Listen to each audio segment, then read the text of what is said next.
Welcome to another episode of Data Analytics Chat.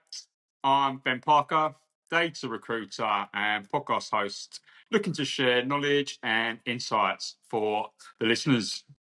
Today, I'm excited to welcome Swetha Devabhaktuni, Head of Data Analytics at Synechron. In this episode, we'll explore her career journey, how she got started, pivotal moments that shaped her path, and also discussing the topic of getting the right data prepared for the big topic, generative AI. Swetha, welcome to the podcast. Thank you, Ben. It's my pleasure. Brilliant. Looking forward to this. So do you want to give a brief introduction of yourself, your career journey, and what inspired you in this industry?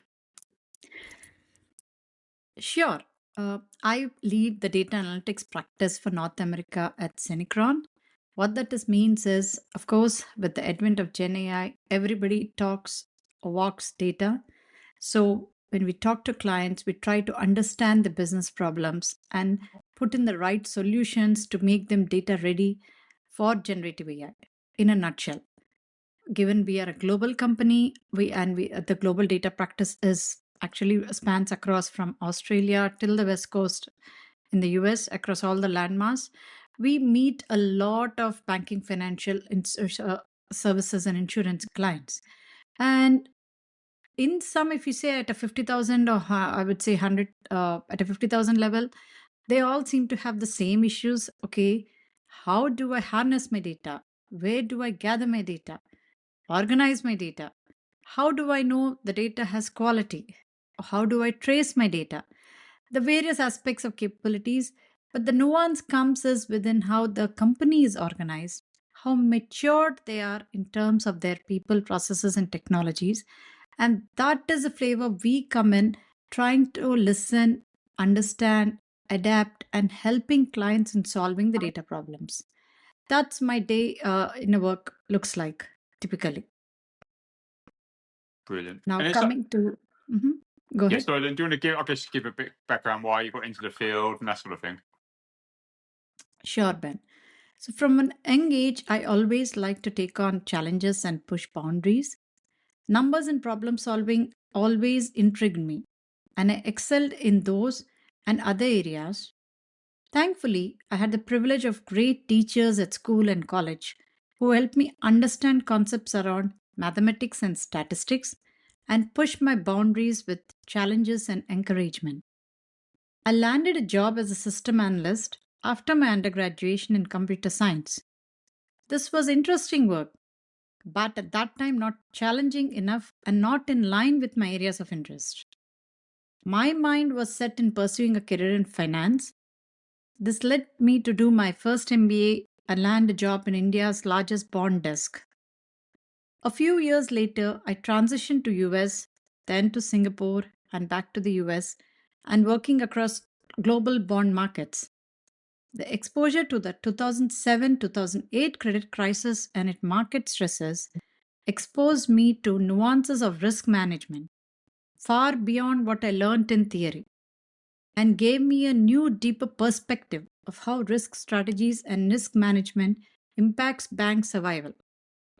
This boosted me in doing my second MBA and CFA. All these experiences led me to truly understand the value and importance of data within the organization and the need of having a data first, risk first mindset to solve problems. Brilliant. I love how you've done a lot of academic studies. So I think, especially in the financial field, I think it does where you can apply the theory into business. I think it's definitely helps, doesn't it? Absolutely. Absolutely. Having the fundamentals foundation is, I feel, is very important and key. It keeps us grounded and it also helps us to realize that sometimes it's the simple things which helps to solve problems when we keep searching for complex solutions. Yeah. And I think obviously nowadays, I think a lot of people are getting swayed into the technologies. Like it really should be like, obviously, if you've got the business domain expertise, that's where you're going to be able to solve the complex questions, and then you can add the technology aspect. But I think Especially when I speak to a lot of leaders, just feeling like people are getting swayed into more of the technical side of things, opposed to actually knowing the business. I totally agree. Totally agree. Technology is a tooling or an enabler to solve the problem. But first, you have to identify and solutionize the problem, right? Only then you can put in the tools, which is where technology comes into place. Yes, nowadays more tries to world puts the cart in front of the house of putting the tools in place and trying to solve. But my belief and what has worked for me and helped me achieve the success has always been identifying the problem statement, identifying the solution to solve it, the what's and the why's and the how's, and then using the technology to solve it. Yeah, I completely agree. So, has there been any key moments that shaped your career? Of course, as with anybody else, even I have my many pivotal moments. But if I have to choose, it would be my first job. Again, I worked in India's largest trading floor as a research analyst in bond markets. Just coming out of college at that very young age of being a student in a classroom to a research analyst, where we see the impacts of concept learned in real life, was definitely game changing. As everybody knows, trading floor is a very stressful job and it's very dynamic place where any decision made and actions taken impact the movement of money directly. And as you very well know, where there is direct impact on money, what's the stakes are. I thankfully have got the glimpse into that world very early in my career and have really learned how firsthand the practical applications of again finance, statistics, and mathematics work or deliver in real life scenarios. Along with that, I was fortunate to have been coached and directed by experts in bond markets and derivatives who also taught me some life lessons very early in my career on the importance of parting knowledge, sharing knowledge, being a good manager and mentor, along with the subject matter expertise. I would like to pause and focus here and say it's not just the technical skills or the subject matter expertise, but the empathy and your peermanship in your workplace also takes you a long way. Yeah, I agree. I think obviously, I mean, that's when you become move into leadership, isn't it? It's more about you're dealing with people, and yeah, like you touched on, you got to be able to show that empathy because everyone's different. Everyone's different, so you obviously got to be able to understand the different ways people react, how you share information, or criticize, or try to help it, like it's just improvement, that sort of thing, haven't you? You've got to really be careful and mindful of how you deal with people. Absolutely, absolutely. Cool. Then I guess, have you faced a major career setback or failure? I know failure is a bit of a strong word, but and then if so, like, what did you learn from it? Yeah, I wouldn't call it a failure. I would call more of a setback. But there was a lot of learning from it. So I really see it as a stepping stone. I moved around the globe from one side of the globe to the other. And I think again, when you plan a move or make a move, you're not really prepared, especially for the cultural nuances, which vary across countries and continents. In addition, every country has different working styles and values, which are influenced and impacted by the people in the region. And of course, if the company is based on that region, it works differently culturally than what it's based in a different region. Initially, I had a mindset of getting things done or focus only on project deliverables. But as I was maneuvering the day to day routine, I learned that most of the challenges or issues or failures can be attributed to people management, exactly what we were talking earlier, both upstream and downstream. And now I would say the good thing is what I've learned from it is with all the moves and changes, I understood and value the importance of putting people first. So now I follow a 100-day principle of being the sponge in understanding the organization culture, establishing relationship with my peers, stakeholders, and team, as I strongly believe that people management is a center of successful execution and delivery. Ideally, when you're also working for an institution and corporation as a leader, you need to identify the best or the optimal fit for various roles, because you cannot do all at all, have it all, and you cannot deliver from end to end. And hence create a cohesive environment for everybody to collaborate and work together. To your earlier point, it's people have different natures, different ways of doing things. It's so how do you bring them all together? How do you accommodate without being judgmental? How do you understand? That has a very large play in your success in the organization. Yeah, I agree, and I think it's also that communication aspect is so big, I think, and overlooked. I think it's you've got to obviously find out, because you're going to deal with people who don't want to sort of ask for help, but you've obviously got to sort of lean into them, haven't you, to provide them the guidance. So I just think communication skills so important for projects, because I think, again, also most people know where they want to get to. It's especially in data now, as it's so fast paced. You need to be constantly educating and helping people because to ensure success. Absolutely. Yes. Brilliant. And so this sort of move on to the topic. Obviously, I mean, for rightful reasons, generative AI as making a lot of headways. And obviously, it's brought a lot of challenges on for businesses, especially around like data. So, what does good data actually mean when it comes to like training generative AI models? That's a very loaded question. I'll try to answer my best, Ben. In my view, good data means data that is complete. Now, what does it mean? Let's take an example of a shopper. It's not enough to know what was the last things a particular shopper or customer has bought or their transactions in the last 3 months. There are nuances about things which seem totally disconnected from the subject matter and data which is going to affect the user's behavior, like weather, who won the game over the weekend. We were not able to consolidate all this in one place before.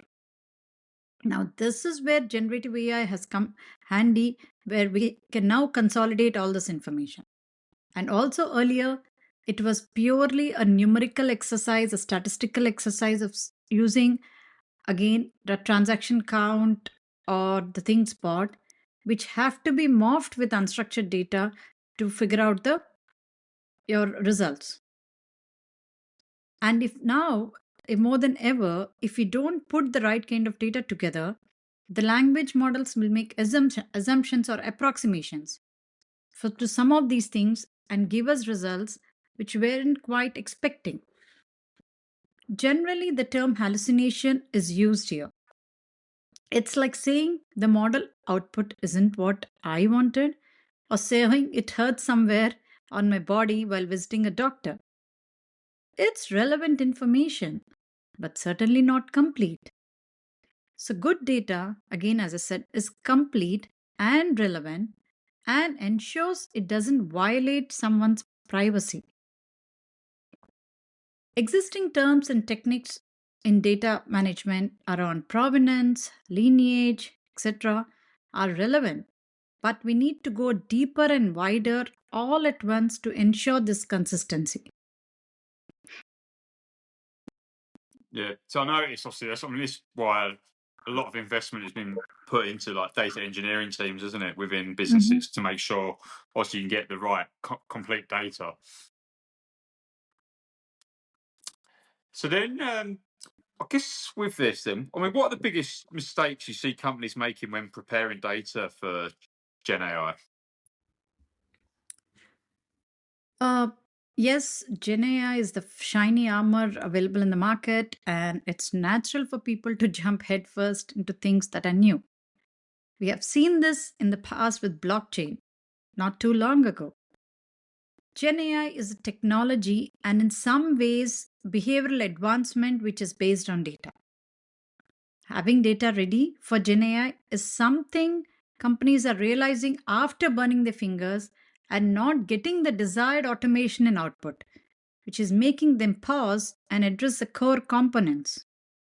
Being Gen AI data ready is the new buzzword or is the mantra which organizations are learning or turning to adapt, which involves paying attention and fixing the data landscape, data quality, provenance, and lineage. The thing about AI is that it's getting more complex and is able to solve bigger and more complex problems, which means that the chances of these things going awry is higher, which means your input data needs to be super clean, your validation criteria needs to be spot on. Deviations on either side of the pipeline can lead to disastrous outcomes. So, there is a lot of underlying preparation and data work which goes into this to your point to be Gen AI ready. Most companies thought they were ready before embarking on the Gen AI journey, but later on they're putting the brakes and they're realizing that they are only in the first half of this journey. There, where data quality isn't there anywhere. And then they're also taking or talking about taking risk based data and having governance around AI implementations, which is again involving, do I have the right data? Is my model accurate? Can I explain my data? And do I have all the right information to process on Gen AI to get the right outputs? Some of the questions, it's not all, but some of these questions have to be answered, which is where organizations are tuning or working on. So is it more, I guess, businesses trying to run before they can walk? Yes, they were. But now again, they are being bitten and realizing and coming back and said they have to crawl before they walk, before they run. Yeah. So then it's, I guess, the impact there is it's taking them even longer to do the project work if they're trying to sort of skip steps. You need to make sure you get it all. You need to do it properly, don't you? Really, you can't jump steps. And in a good way, it could be the first or second Gen AI implementations where they're realizing this, so they're coming back and fixing the data, which leads to more data work and data projects. Interesting. So then, how should business think about unstructured data? Like, is it asset or a headache in this space? The answer is both. Unstructured data has largely been ignored when compared to the attention and time allocated to structured data. Now, with the entry of Gen AI, we have an opportunity to process unstructured data in larger and larger quantities and bring in a comprehensive view of various aspects of business. This will and is giving rise to new business areas, new revenue streams, and of course, new larger problems. So, going back to the points I was making earlier about what good data means, unstructured data can add a lot of context and meaning to structured data. For example, what caused the customer to buy a cup of coffee at Starbucks? Or why is traffic much higher than normal on a random Wednesday? Again, it's not enough to say there were X number of cars on the road or Y number of events taking place. It also matters what the events were about and the weather was like, and so on. These are part of unstructured data. Combining this set of information with the structured data brings new meanings to events and our interpretation of the whole model outputs. Hence, I strongly see that the role of unstructured data growing, becoming larger and significant within Gen AI implementations. Brilliant. So then, with the obviously you touched on it about governance and privacy. So, what role should like governance privacy play in data preparation for generative AI? So this is pretty important. Agree. Given now we are dealing with large quantities of data, there is a huge privacy concern. Partly because there is a lot of private data, all of our information, but also because of the size and velocity of data to harness, which makes it hard to catch them all. This is fast growing, evolving space where a lot of research is being done on ways to securely harness unstructured data and private data, along with ensuring it's secure and private. Some of my work my colleagues have published addresses these concerns, along with techniques to address hallucination. In addition, we can leverage tools like Presidio from Microsoft and uh, research work which is being published across organizations. Privacy management should be done in a context sensitive manner at all levels of data lifecycle. If not, we'll be leaking private or PII data as the data moves across the lifecycle of being sourced, distributed, and used. The role of governance should be expanded at every of these stages to ensure data privacy and security is a key topic to be addressed and have the right models and methodologies in place to secure them. It's much need to be when data management evolved, how the role of data governance has evolved. Now it has to be expanded and more nuanced to include privacy and security, in my opinion. Yeah. It's so important because obviously you've got the legal, you've got ethical, and also I mean especially like obviously you're working in financial services. Obviously, it's an important industry, isn't it? You're dealing with sensitive data, so if anything gets leaked, it's going to be a nightmare for your business. Absolutely. So then, moving on to the next question, what are like I guess traditional data pipelines that are fit for Gen AI, or is it? I mean, do you need to? Is it just? Do you need to constantly like rethink how data flows get cleaned? So let's go back to defining what a traditional data pipeline is. In principle, or till the advent of Gen AI, traditional data pipelines were focused on completeness check, basically saying, I'm sending 100 rows, are you getting 100 rows? Right? Or 50 columns, are you getting 50 columns? Which are not sufficient for Gen AI because the amount of information being encoded into a language model is much higher and more detailed than ever before. Now, to your point, traditional data pipelines fit for Gen AI? No, we have to rethink the data flows and rearrange our thought process about what we think is the cleansing of data is, because to be data ready for Gen AI, integrity of the values or the data reflecting the physical data models defined, domain models it's built on is very important. The old adage of garbage in, garbage out is key. We need higher fidelity in engineering, in validation, and monitoring of the pipelines. And of course, as discussed before, holistic privacy preserving techniques need to be embedded. So with this, is it needing more like real time, uh, RAG pipelines implemented? Real time, yes, makes sense, but the quality of the data needs to be monitored and Yeah. observed and ensured. That is the key. So it's a lot more. It is obviously a case by case situation, really, isn't it? Yes. Okay, brilliant. Then, so if a company wants to assess whether their data is ready for generative AI, where should they start? Because I mean, there'd be a lot of businesses. Obviously, everyone's on a different data journey, so they maybe need to learn. Obviously, they're going through this learning curve. Where should they start? Um, they should start with identifying what is the use case they want to implement using Gen AI, because that tells them what is the data they need. Now, once you know and identify these 2 points, now they have to go and look for, are they aware how much data they have and where it is present, basically, which is data discovery. Once they discover the data, they have to figure out how are they going to procure or secure this data, along with ensuring the data has quality and integrity maintained.